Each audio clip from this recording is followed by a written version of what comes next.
Okay, once again, good evening and welcome to this session. Our mission is to make you fall in love with IELTS studies. And if you're watching on YouTube or Facebook, kindly consider subscribing our channel and give us a thumbs up if you like our work, and share the video so that we empower each other and grow together. So as of now, today we are dealing with IELTS, the introductory session, whereby we'll track your situation where you stand in IELTS training. Then we'll go forward. Let me share my screen and let me know whether you can see my screen. Okay, so it's visible, right? Yes, Father. So the International English Language Testing System, if you're a beginner, we call it, the abbreviation is IELTS, and the acronym is IELTS. When we normally speak, we say IELTS. So when I say IELTS, it means IELTS, International English Language Testing System. Today, I'll not be going to the basics of like modules and other things, which you should be thorough with by now. If not, we will have it as a separate session for that. IELTS, we'll be dealing with 7 key skills. Ultimately, all the competitive exams have almost similar things. Maybe when you compare TOEFL, IELTS definitely has almost everything similar, whereas OET will have about 10% difference as regards the principles. So Sapta Sutras, we call it 7 principles. This is what they assess from you. Whatever you are studying or whatever the modules you are dealing with, reading, listening, speaking, writing, they will be assessing these 7 principles or Sapta Sutras in your tasks. One is synonyms, second one is comparison, third one contrast, fourth one scale, fifth one narration, sixth one direct and indirect speech, and seventh one is adjectives. These are the 7 principles which you have to understand in each of your modules. And first one, synonyms. Today I'll be briefly explaining these things to you, just to give a general idea. But then as we go on with the task or the modules, we will be identifying these things and giving you a better view about it. Synonyms, it means different words being used with the same meaning. So synonyms of beautiful could be gorgeous, handsome, lovely, exquisite, all these things. Now, for example, synonym, to kill is the word. Could you just tell me what, you can unmute and tell me what is the synonym to be used in the blank space? Assassin. Assassinated. Okay. Murder. Let's see. Okay. The soldier was dash in action. You have to use a synonym of kill. Eliminated. Okay. He Was murdered by his neighbor. Okay. Murdered. Indira Gandhi was assassinated. Assassinated. The ship was, let's look at it. Saddam Hussein was executed by US government. Executed means killed in the as per the process of the law. It's not killing, it's execution as per the process of the law. And the soldier was killed in action. The soldiers have the right to kill. They are authorized to kill.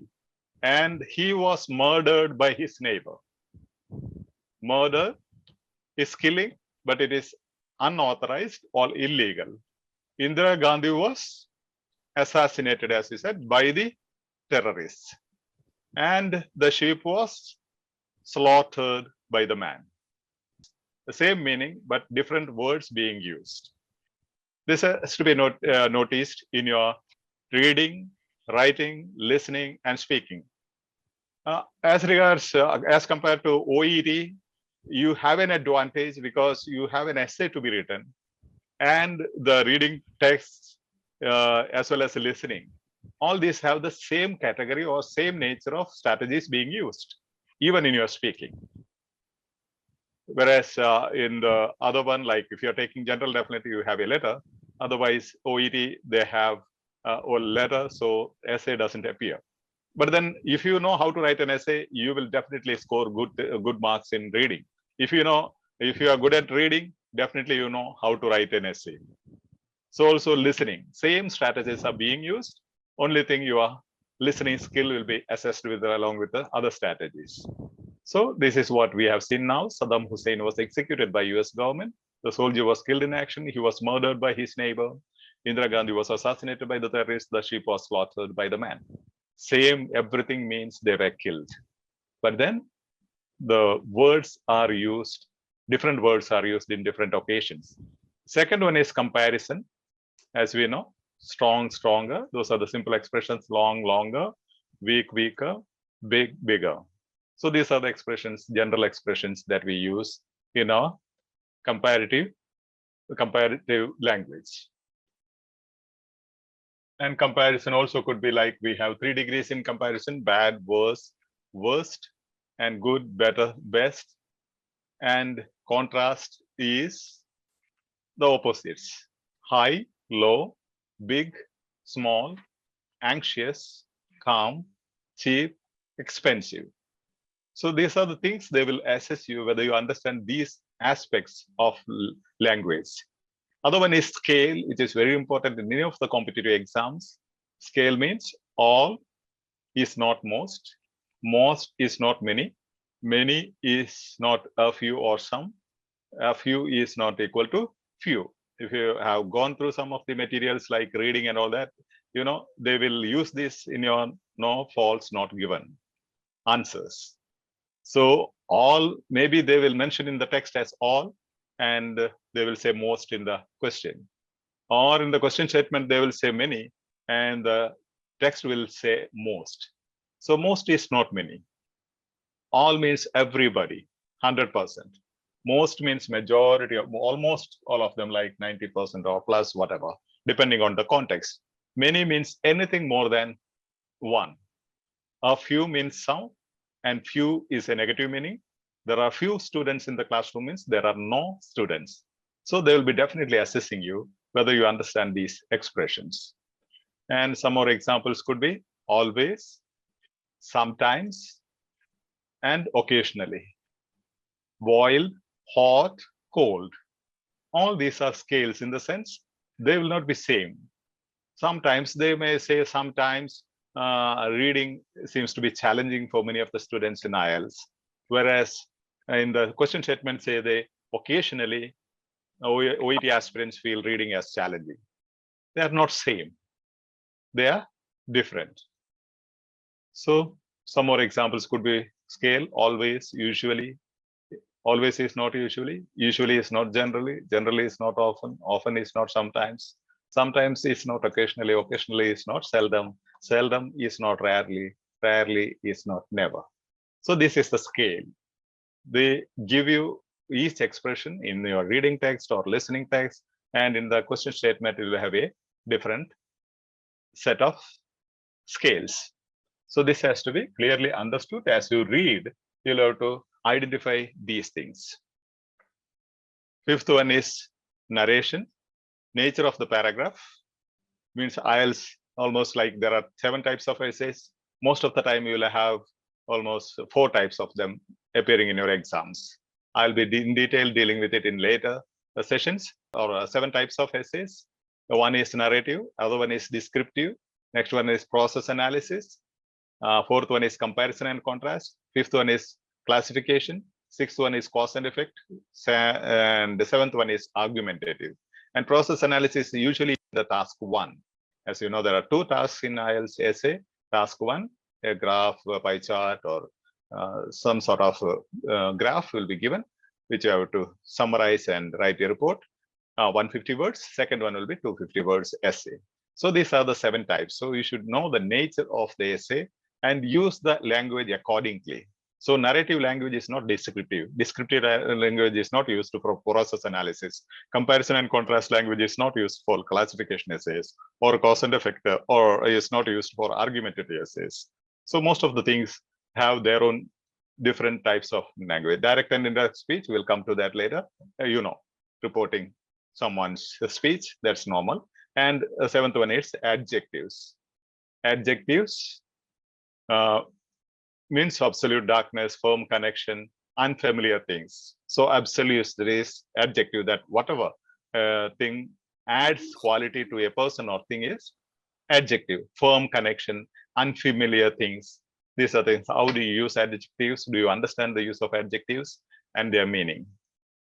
So, and coming to briefly, just to give an idea for you, because I'll be giving you a task after the session. So text, identify the paragraph structure. There will be some structure in the paragraph. Okay, you should be basically knowing what types of paragraphs are academic. And as compared to many other exams like OET, there they use professional language. Here you are supposed to use academic language. That is the basic difference. Academic language, professional language, and colloquial language. No, informal language. So here you are supposed to use formal academic language. Types of topic sentences, like paragraph structure means there is a topic sentence which is the thesis statement in the paragraph or the main gist of the paragraph. So where it appears, and that makes the differentiates the types of paragraphs. For example, topic sentence can appear at the very beginning of the paragraph. Then this first option will be the paragraph structure. And even in your essay, if you start with this structure, you have to continue till the end with the same structure of the paragraph. You cannot mix up. Second one is topic sentence at the beginning of the paragraph as well as at the end of the paragraph. And third one, topic sentence as a conclusion of the paragraph. And rarely we have fourth one, topic sentence appearing in the middle of the paragraph. Normally, the first one, if I say an example, Mahatma Gandhiji is the father of our nation, is the topic sentence of a paragraph. Imagine you are asked to write about Mahatma Gandhiji. So here, Mahatma Gandhiji is the father of our nation is the gist of the paragraph, topic sentence of the paragraph. And father is the key word of the paragraph. So what are you supposed to write in this paragraph is only the paternal qualities of Mahatma Gandhi. You can't write where he was educated or where he was born, all those details, all those things you cannot write here.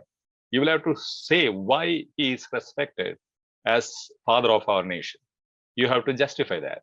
Maybe how he spent his life and lived and died for the nation. Such things you have to write, illustrate with the examples. So a paragraph will have a topic sentence, and that topic sentence will be illustrated and explained in one or two supporting sentences. And supporting sentence will be illustrated in developing sentences, which means you'll be giving some examples or data and evidence for your topic sentence.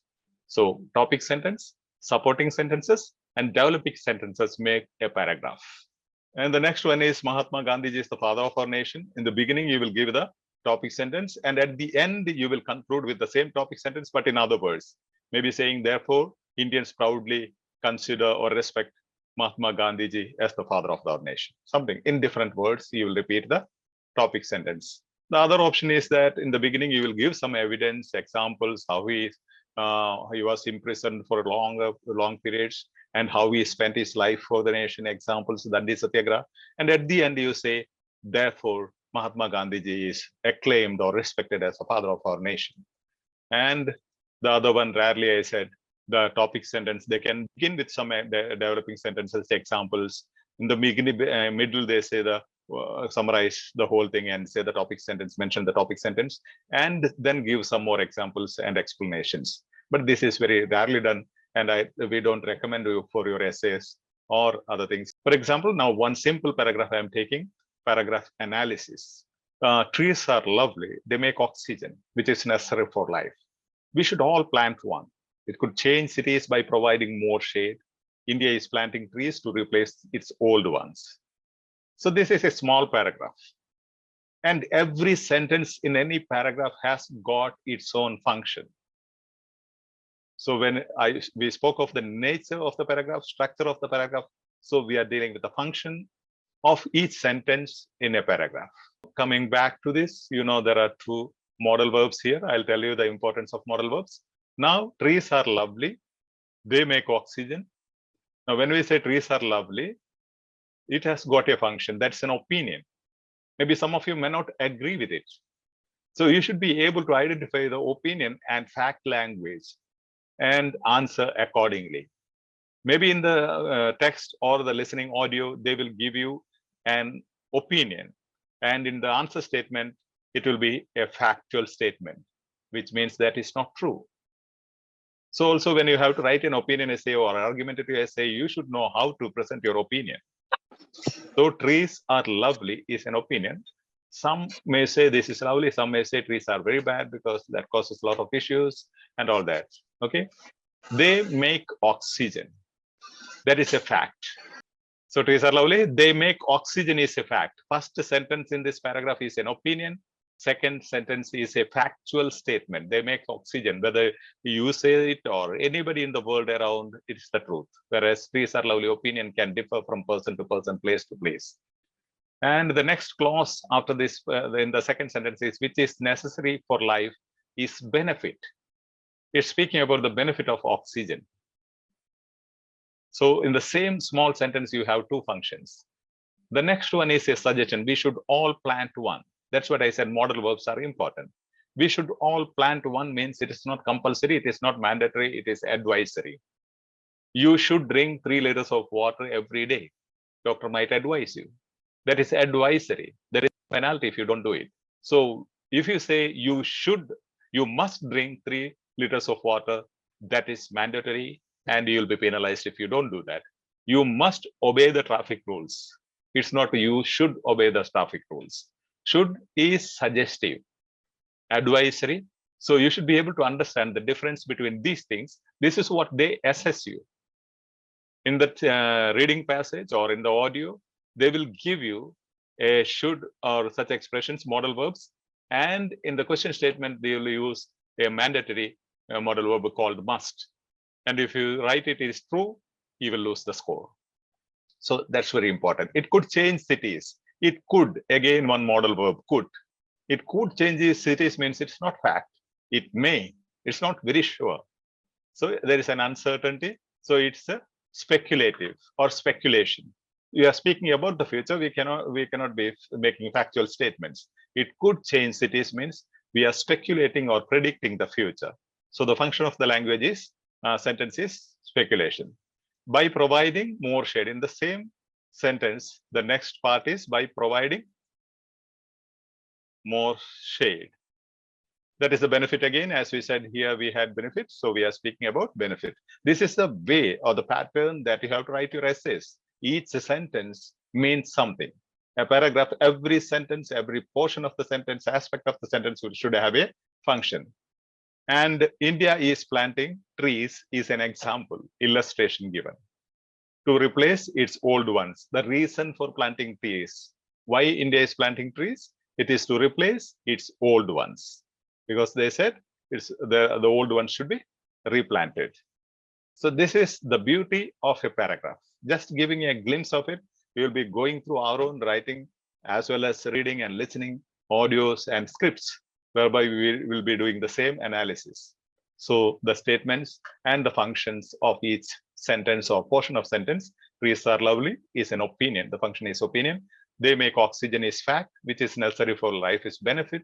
We should all plant one. Suggestion, it could change cities is prediction or speculation. By providing more shade is benefit.